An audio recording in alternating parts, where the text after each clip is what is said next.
السلام علیکم ورحمۃ اللہ وبرکاتہ۔ الحمد للہ وکفی والصلاة والسلام علی سید الرسل وخاتم الانبیاء، اما بعد فاعوذ باللہ من الشیطان الرجیم، بسم اللہ الرحمن الرحیم۔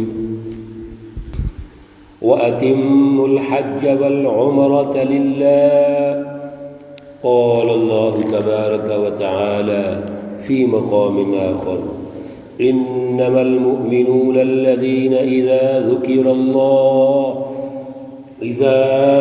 الله وجلت قلوبهم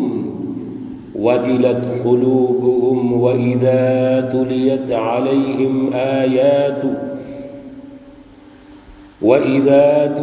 عليهم آياته زادتهم إيمانا وعلى ربهم يتوكلون۔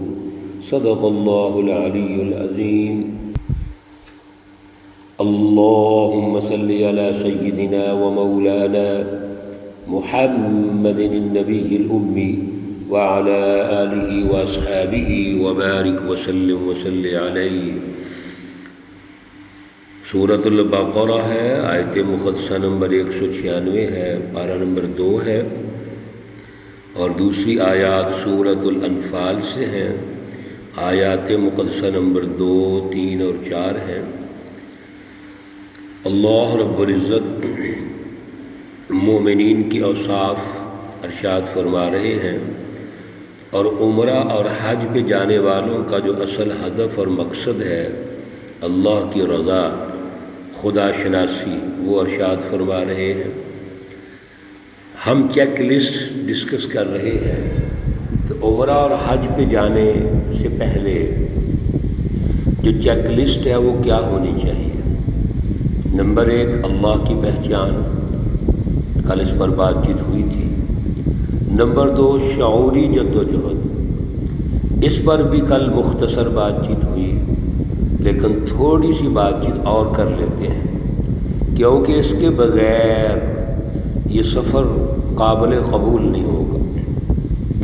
میں عرض کر رہا تھا کہ نیت سے لے کر، جب ہم عمرے کی نیت کریں، حج کی نیت کریں، تو چیک لسٹ میں سب سے پہلے اللہ کے لیے، اور اس کے بعد شعوری جدوجہد، اس کا مفہوم بھی عرض کر رہے تھے کہ آپ نیت سے لے کر اور اس کے بعد جتنے مراحل ہیں اس میں یہ شعور رہنا چاہیے کہ ہم اللہ کے لیے کر رہے ہیں سب کچھ۔ پھر آپ ہر مشقت بھی برداشت کریں گے، کیوں؟ ہم یہ شعور حاصل کر چکے ہیں کہ یہ توفیق اللہ نے دی ہے، یہ صلاحیت اللہ نے دی ہے۔ پھر جب اللہ کی پہچان کے ساتھ ہم ہر عمل کریں گے تو یہ عبادت ہوگی۔ میرے عزیزوں، نیت بھی عبادت ہے، اور نیت کے بعد ایک ایک لمحہ جو ہم اس کے مراحل سفر طے کرنے میں لگاتے ہیں، سوچ و بچار کرتے ہیں، سامان اکٹھا کرتے ہیں، یہ سب عبادت ہے، اور یہ بڑی عبادت ہے، بہت بڑی عبادت۔ پھر ہم نے شعوری جدوجہد میں اپنے دماغ اور قلب کی صلاحیتوں کو بڑھانا ہے۔ جب ہم اپنے قلب کی صلاحیتیں بڑھائیں گے، جس کو تزکیہ قلب کہتے ہیں، اللہ کی پہچان کے ساتھ اپنے اس ارادے کو پختہ کریں گے، اور پھر آگے بڑھتے چلے جائیں گے، اپنے دماغ کو حاضر رکھیں گے، تو ہر قسم کا تکبر، غرور، فخر ختم ہو جائے گا۔ پھر ہماری ایک ہی جدوجہد ہوگی کہ ہم نے اللہ کو راضی کرنا ہے۔ یہی ہے شعوری جدوجہد، اسی کا نام شعوری جدوجہد۔ ہم کوشش تو کرتے ہیں لیکن شعور نہیں ہوتا۔ جیسے ہم نماز پڑھتے ہیں اور نماز پڑھ کے واپس آ جاتے ہیں، ایک رسم تو ادا کر دی، لیکن یہ شعور ہی نہیں ہے کہ کس ہستی کے لیے نماز پڑھ رہے ہیں۔ اور جب اللہ اکبر کہہ کے ہاتھ باندھتے ہیں تو ہم اللہ کے سامنے کھڑے ہیں، کتنا شعور ہوتا ہے ہمیں؟ اللہ رب العزت ہمیں دیکھ رہے ہیں، یہ شعور ہے۔ ہم اللہ کو دیکھ رہے ہیں، یہ شعور ہے۔ لہذا اب ہمارا پیچھا کنیکشن ختم، دنیا کے ساتھ جہاں سے اٹھ کے آئے ہیں ہمارا رابطہ ختم ہے، اس عظیم ہستی سے رابطہ جڑ گیا ہے۔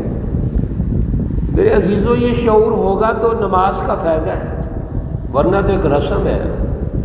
اسی شعور سے ہم نے عمرہ اور حج کرنا ہے، پھر ہمیں فائدہ ہوگا، پھر نتیجہ دیکھیے کیا حاصل ہوتا ہے۔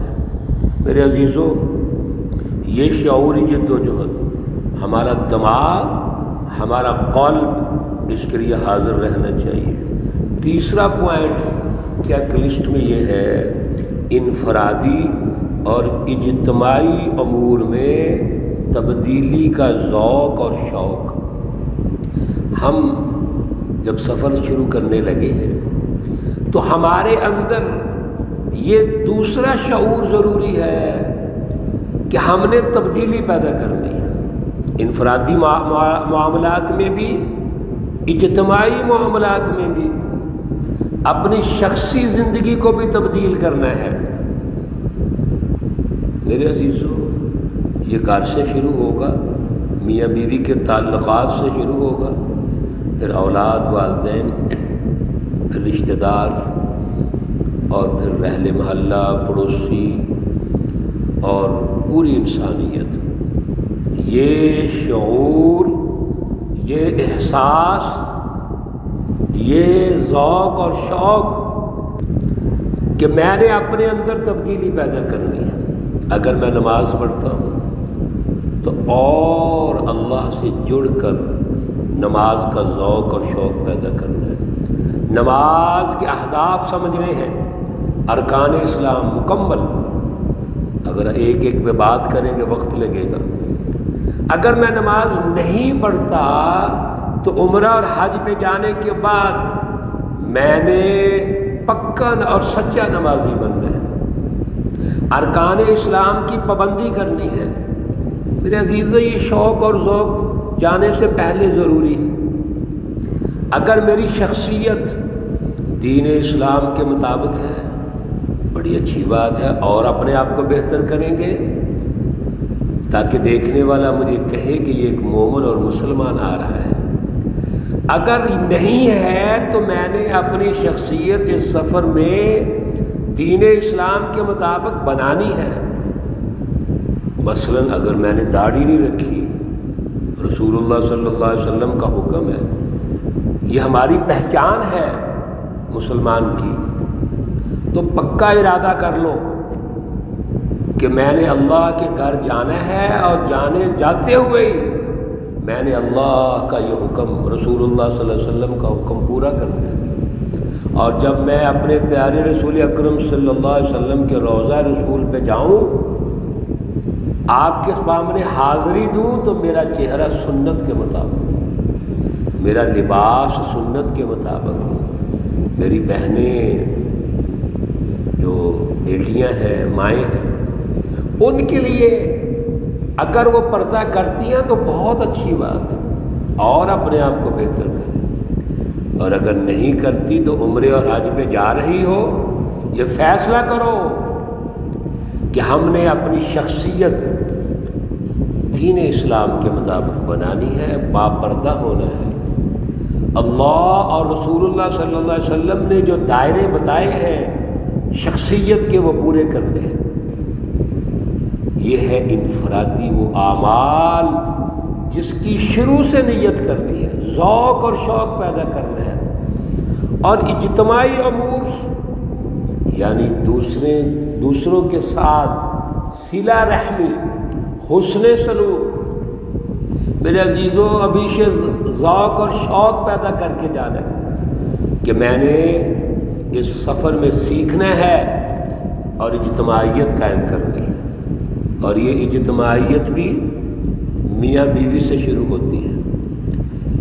اجتماعیت میں یاد رکھیے ایک بندے کے فرائض ہوتے ہیں جو دوسرے کے حقوق ہوتے ہیں، خواہ وہ میاں بیوی ہوں، ماں باپ اولاد ہوں، بہن بھائی ہوں، یا دو دوست ہوں۔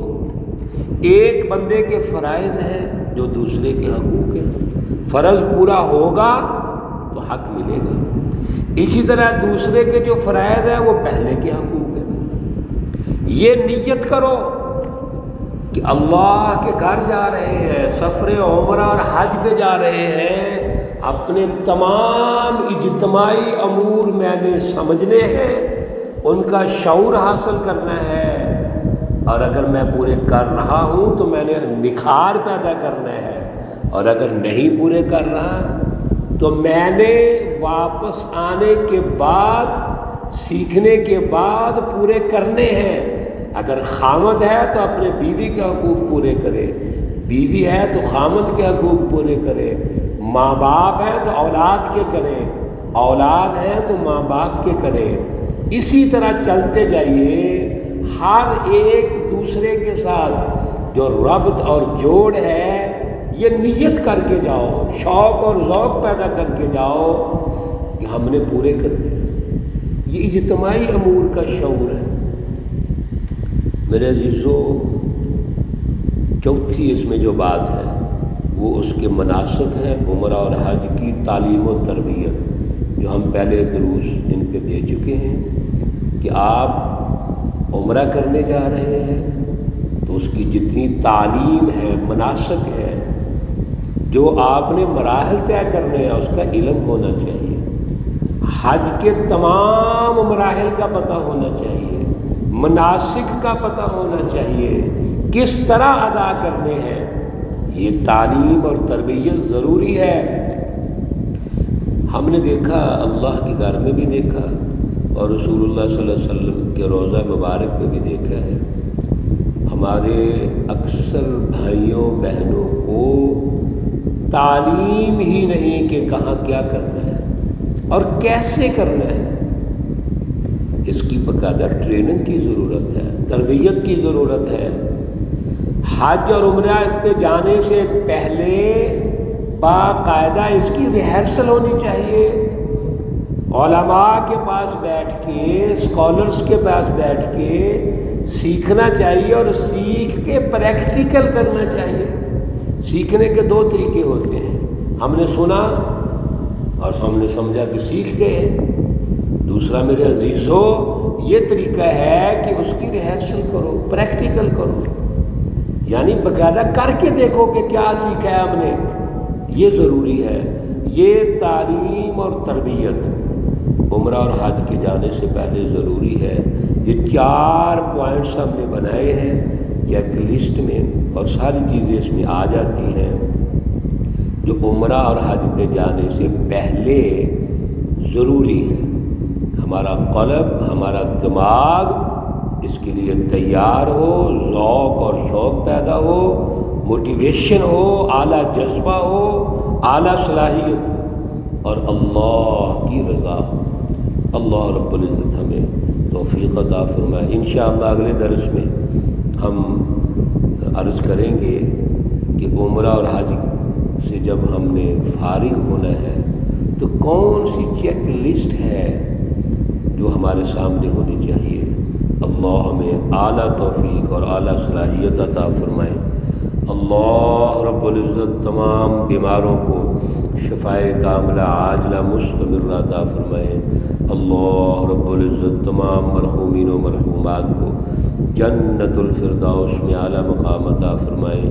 ربنا تقبل منا انك انت السميع العليم وتب علينا انك انت التواب الرحيم، وصلى الله تعالى على النبي الأمي محمد وعلى آله وأصحابه أجمعين برحمتك يا أرحم الراحمين۔